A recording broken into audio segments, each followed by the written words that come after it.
We're trying to figure this shit out. My name's Mike. That's Kodi.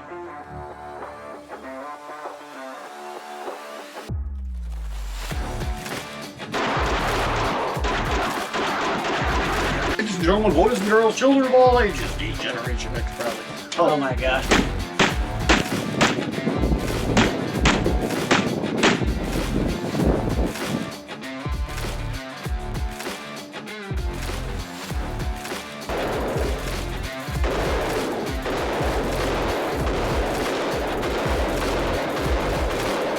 No, Whatever it's supposed to do.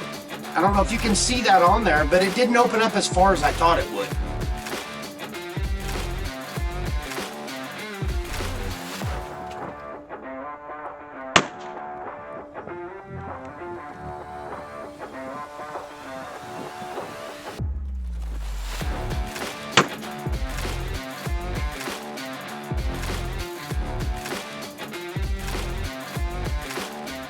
And this is take 94, coming to you live from New Mexico. New Well, Mexico? Not really. It's Kansas. We're not even close to fucking New Mexico. But welcome back, guys. Hey. Hope you enjoyed the last two-part series of us fucking spiraling out. Goucher's still looking at the camera. I have to see how sexy I look because it's not full gray anymore. He just ferment his beard. We're trying. I got a different microphone. We're trying to see how this works. So be patient with me. We have bigger plans coming. For sure. I've made an Amazon wish list, call it whatever you want to call it. It's gonna be a wild change. We have a big idea that we're going to see through. So I tried to do some more audio adjustments, but for this episode, we did make some short videos, and the ones that reacted the most to were two things. Yeah. One was you taking a piss and your grandma staring at you. That is no longer with us. Scared the shit out of me. The second one is he's whispering, by the way, because he doesn't want it to pick up double audio, and he's so confused as what to do. He's trying to figure all this shit out. But we figured out the farther we are apart, it's working. For sure. And then the second one was the video of us talking about how the TikTok and YouTube short was about permission to hunt on land. So I kind of got an idea. Like, I want to see what we're going to spiral down the wormhole of, we're just going to do some hunting stories. Right. No matter what it is, no matter if you went outside and you shot a rabbit in your backyard, and it was the best time in your life at the age of 5 with your new, what they used to call Red Ryder BB gun? Yes, the new Red Ryder BB gun, or whether it was elk hunting last year, like you spiraled down that wormhole at the end. That's so much fun. Well, we got to talk about the comment too, because we had a couple people comment, and they're like, they kind of got, I wouldn't say shitty, but they were like, well, maybe you should have asked the landowner to if he needed help or whatever. Yes, I get that, and that's legitimate, because if you talk to a landowner and ask them for permission, and you're staring at the camera now. I'm watching the audio. I'm watching audio bars. But if you ask the landowner, hey, can I hunt here? I'll help you do whatever, work cows, help you put up hay or any of that. I get that. Yeah. I get that. But still, Earn your keep kind of thing. Yeah. And then one of the comments said, they talked about how that ground sits there and nobody ever does anything with it. And they still have to pay taxes on it. They have to pay for that ground. Yeah. I get that too. Yep. So, it's one of them, if I can make a quick dollar, Oh, yeah. and it'll help me pay the taxes on it the year, I don't care where you're from. I'm going to take your money. I'm going to let you hunt there, and it's going to pay for my taxes. Oh, I can guarantee you, since you are a landowner, for the right price, someone knocks on your door and says, "There's a deer in your backyard that I really want to shoot for $100,000." You're probably like, No. Really? No. You couldn't put a price on yours. No. For instance, like $100,000. If somebody offers me $100,000, I might sell my truck before I sold them my deer. Really? Yeah. I mean, and it's not a. Those deer are, and I know people talk about Kansas and how you feed deer and this and that, and that's not hunting. Bullshit, dude. Like, I run cameras, I category my deer. I have several deer on the wall right now that had names when I shot them. Like, I try to grow them raise them to a mature deer age before I shoot them. But what if you shot the one of that? Like, say, okay, let's take it back since we're a little off subject for a second. I'm gonna turn it back around to that. Okay.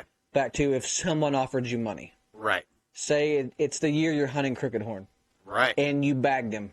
Right. And it's during bow season, and then rifle season comes around. And I've got another one, and somebody wants to shoot him. Well, no, like say, like you said, you would never chase another deer like that again. Right. So you bag crooked horn. He's going to the locker to get ready to be, he's that whole 9 yards. Say someone comes and knocks on your door and says, "Look, dude, I've been seeing a lot of deer move in your place." He was like from the road, whatever. Right. And he's like, "I just wanted to know, what price would it take for me to let me shoot a deer?" You already bagged the one you were chasing. I probably would. I mean, at that point, but like I understand, like the ground that we duck hunt on, we've asked to deer hunt, and there's guys they have, like we've said, come from Texas and stuff like that, but they shoot their deer before they get there. Right. So they get the ones that they want, like they raise them, which they have farmland, they have thousands of acres, but like they get the ones that they want, and then during rifle season, when those guys come up first, that first day of rifle season, the ones they want are already gone. Right. So then it's like you just get to pick and choose what you have left. I mean, that I can understand that side of things. And see, I would do that. I would let somebody hunt. I would, if they wanted to pay X amount of dollars or whatever, I'd let them do it. Yeah. But I would also have stipulations too, because I've got a lot of what I call up and comers. Yeah. 3-year-olds, 4-year-olds. Like, would you guide? I wouldn't necessarily guide, but I'd show them pictures and be like, "Look, you could kill this deer, Yeah. but you can't kill these two. Yeah. These two need to go another year or two or whatever." But I would show them if I happen to have another mature deer on there, which there's been a couple of years where it was that way. I would be like, "Okay, yes, you can shoot this deer for this price, but then after that, if you don't get a chance at that deer, sorry about your luck." Yeah. But like, so. Because I don't want too many deer taken off of where I hunt, because those ones that are not quite there will be there. And then that's something that I have the potential to chase in future years. Yeah. And like I get, like when people commented and I responded. Yeah, for sure. Because we totally get where you're coming from. Some people in today's society can't afford the land that they have. No. Because where we live, we're like the second or third highest taxed county in our state. Yeah. And so it's like, we get that. Yeah, for sure. Like, and so I'm not against it, but like I can tell this story. Me and my grandpa used to, it was out southeast of town. There's a strip pit out there. We used to fish it every season. Every year we would fish season, whatever you call it. There's a fish season. But we would go out there and you could catch crappie out the ass. I'm talking like 5-gallon buckets per guy. Crappie. I mean, you were guaranteed to leave there with your own 5-gallon bucket full of crappie. And they were, Slabs. I mean, slabs of crappie. Yeah. Well, there was one season, my grandpa, every year he would go there and he'd get the key to the lock to the gate every year. He went there. They said, "Sorry, we leased it out to hunters." This was in the summertime. So they're winter fishing. In the summertime, they wouldn't even let you touch it. No, because they want And I all get them that. deer calm down. That's like when I said about going up north and duck hunting. We're not allowed to be there during rifle season. No. Because we'll scare off deer. Shotguns are just like any other guns. They scare off deer. And so we understand. Like, you can ask my old lady, wife, whatever you want to call her. You can ask her. I'm the first person you call me for help, I'm there. Oh, or if I'm with you and we stop at a buddy's house, he's like, "Man, I really need help with this shit." I'm like, "I'll help you." I mean, like that's how I was raised. Right. I was raised to always help your fellow neighbor. All of that. Absolutely. Like that's who I drives her nuts because I'm that guy at 2 a.m. Your tires flat on the highway. You tell me. I'll come help you change it. Tell me what mile marker you have, or you drop me a pin, bro. I'm there. Yeah. And don't drop me a pin because I don't know how to find that shit. Well, like if you share me your location, I mean, like I don't know how to do that either. If, but I'll you tell me what road you're off of, I'll find it. Mile marker 115, I'm there. I mean, like, I'll find it. But we understand. Like, some guys don't offer to do that. They will come in and they will ask you to hunt. When you say no, they get bitchy and they try to fucking sweeten the deal. Yeah. No, that's not who we are.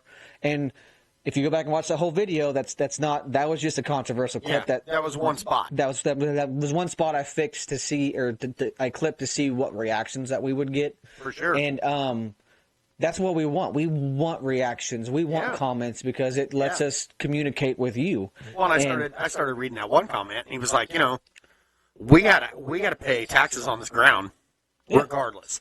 And most of the time, it's got cows on it. Yep. And they don't sell the cows; they just let somebody graze it. Yep. And they pay them rent per se, whatever you want to call it, for a few months out of the year. The rest of the year, that ground sits empty. Yeah. So if you're not making enough off of it to pay the taxes on it, essentially that ground's costing you money. Yeah. And so I understand when they lease the ground out. Dude calls and he's like, "Hey, I'll give you $5,000 for those off months when there's not even cattle on it. Yeah. If you let me deer hunt on it, there ain't a person in their right mind that would say no to that." No. You're like, "Fuck yeah, I'm not using it. Get after it." Yeah. And even if they don't kill a deer, you're getting $5,000 out of the deer. Yeah. And if you think about it, they're giving you that $5,000 or $10,000, whatever it is, depending on the property. Right. I mean, because with that new Onyx shit now, I love it. I mean, it's you so can cool. literally, it has, and then there's that app you were showing me where it tracks, tracks populations of deer in certain areas. Yeah, So like understand. heavier populated areas are going to require more money to lease. And I understand that. Totally get it. But we weren't dogging landowners. We weren't.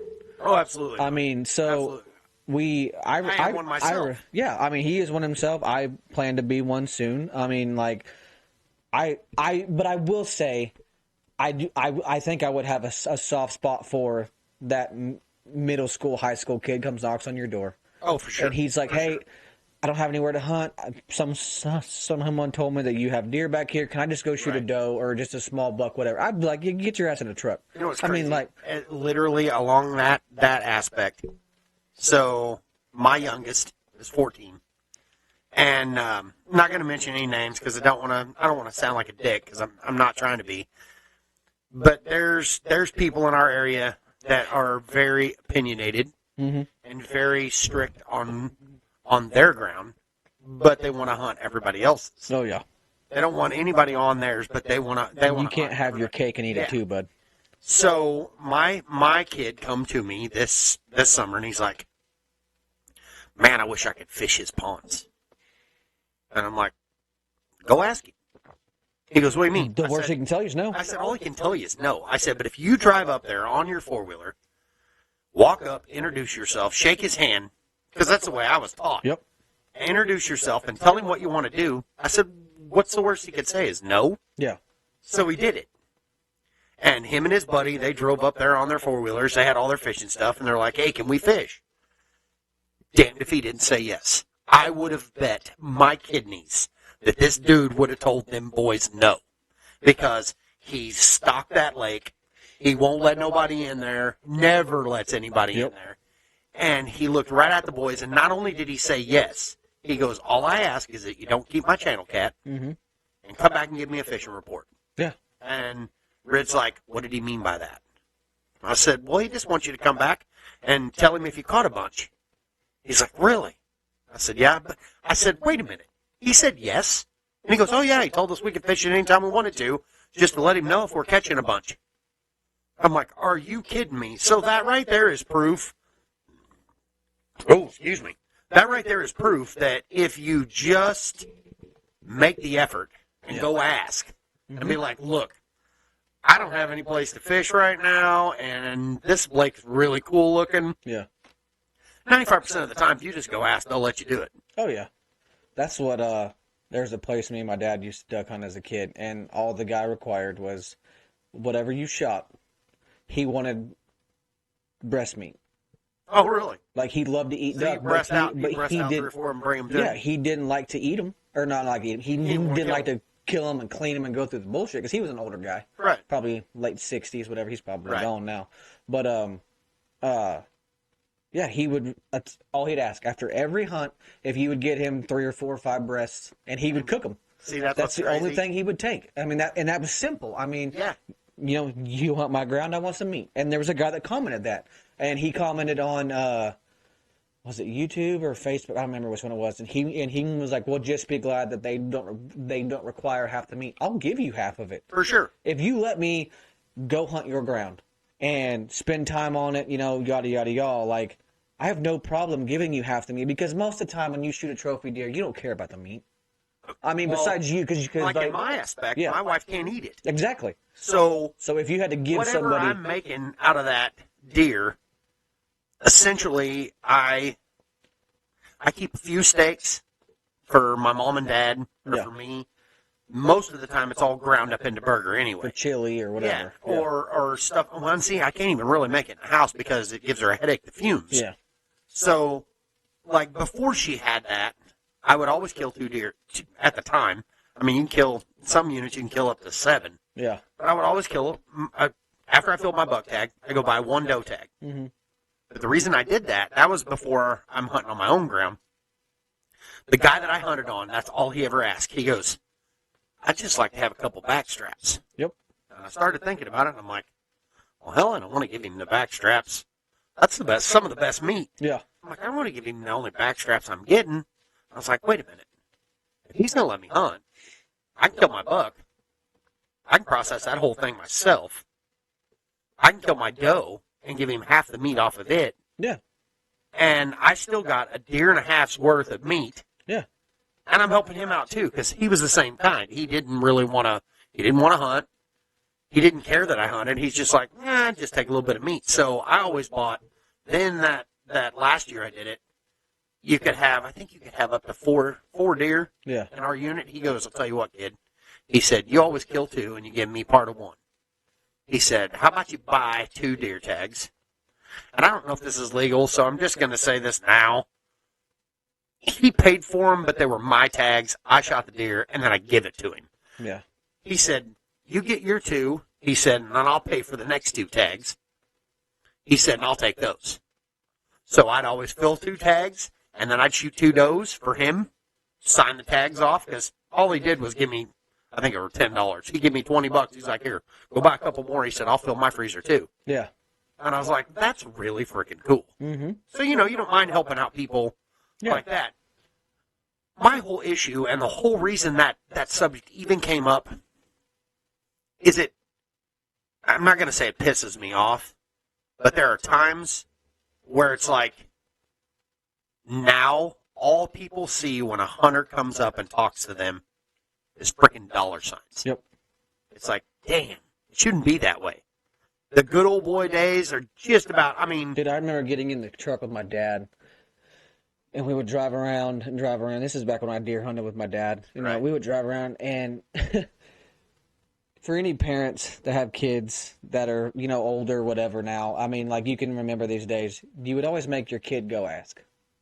Oh, yeah. Because a landowner has a hard time telling a kid no. And if you take your kid with you and you're like, I just want to teach him how to hunt, they love that shit because it's a tradition that we're not going to go down that road of politics, but they're trying to kill it off. Yeah. Right. But yet they're not mad about when you smash a deer with your car, and the insurance companies are trying to push it off on government issue. Yeah. But we won't go down that road. But hunting is what I feel like, because I remember where we live when I was middle school, high school, dude. Come rifle season, you were totaling a car. There was trucks.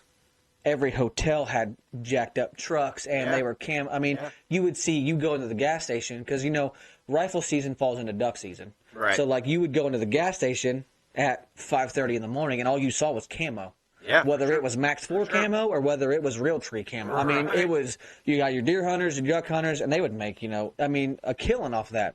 And you still see them. Not going to lie, most of them are the Buck Commander guys now. Shout out to them guys. Them guys are cool shit. But, and it's good revenue for our area. Oh, yeah. But now you have all these, and a lot of our problem where we live is it's a lot of big city folks are buying our land, and they're and they're doing nothing with it. Yeah. You can't get a hold of nobody to hunt. Yeah, you can't get a hold of nobody for nothing. Right. But so when I was a kid, my dad would take me with him.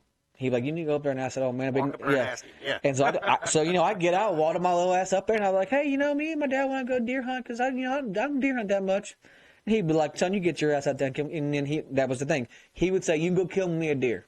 Right. Because he knew when I killed a deer, my dad always took whoever said that took them meat. Yeah, for sure. No, whether it was For hamburger sure. or if my dad had it processed into deer sausage, whatever.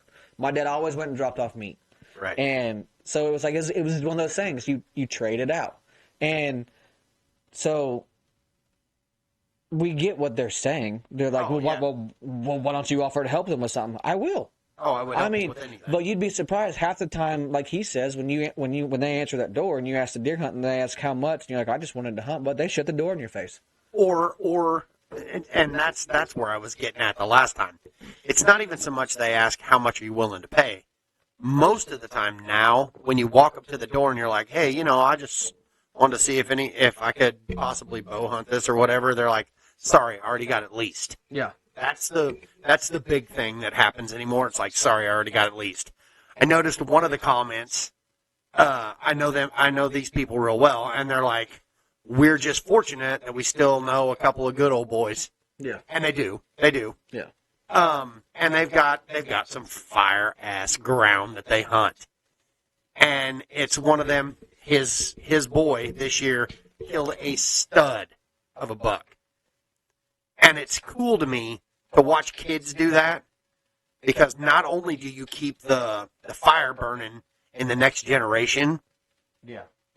but the parents don't have to worry about spending a shit ton of money leasing ground and buying blinds and all of that. I mean, that's what it's all about. At the end of the day, it's about keeping the next generation as ate up with it as my generation. That's what I want. That's what I want to see, is kids just as enthralled with it and ready to go with it as I was at that age. I'd get up every morning and all I could think about was, God, I hope my dad lets me skip school so I can go hunt all day. But most kids, they don't have the fire in them like they used to. Wow, this episode literally, I was going to talk about comments for a few minutes. Oh, yeah. It could totally be a total comment episode. I'm trying to adjust audio still. We're figuring this stuff out. I don't have a fancy, I don't have Best Buy. You don't have Best Buy? You know how they have Geek Squad? They'll come to your house and do all that. Oh, nuh-uh. Oh, yeah. Well, I mean, you're kind of a geek, so you're just our squad. And I dig it, because I'm not.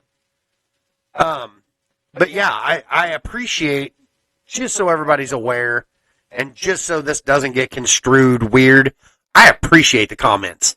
That's genuinely what I want, because it gives us more to talk about and different points of view from different people. Mm-hmm. It's one of them, a couple of the episodes we did right off the bat, Yeah. we never really knew what people were thinking because they never said anything. And then you go back to this last episode, and it's like, oh, okay, this is cool. Now I know how he feels. Now I know how she feels, and you get to see it from different points of view. From landowner's point of view, from an average, everyday, broke-ass dude like me. Mm-hmm. Oh, no, you're good.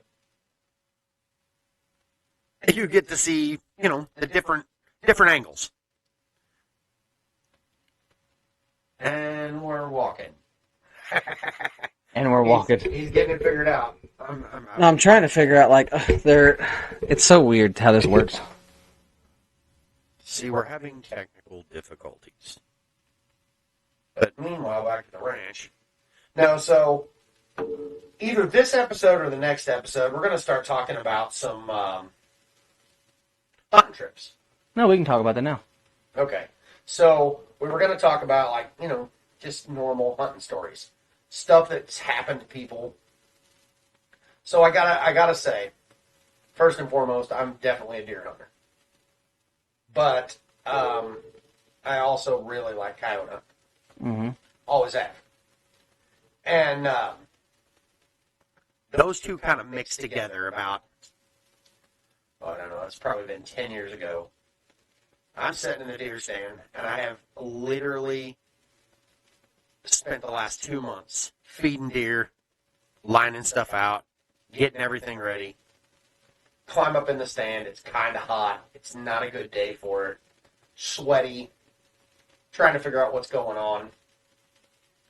And I'm watching these deer, and they're outside of my range. I've watched them for hours. And they won't come in close. All of a sudden, the whole herd's tails go up. They all come running right at me, and I'm thinking, holy crap, what happened? And they fly underneath my stand, and here's the buck I've been hunting for 3.5 weeks. Flies underneath my stand at about 40 miles an hour, and I'm like, oh, that did not work out right. And here comes a whole freaking pack of coyotes.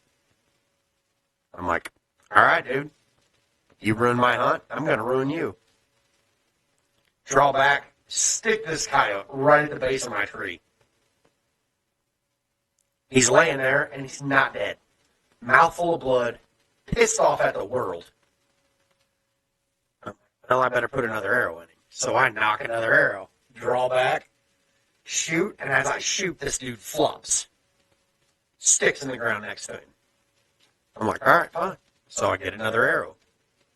Draw back, I settle on him, shoot. As I shoot, he flops again. I've literally shot all the arrows in my quiver. They're sticking in the ground, and I've got a wounded, pissed-off coyote at the base of my tree with a mouthful of blood, growling, looking right at me.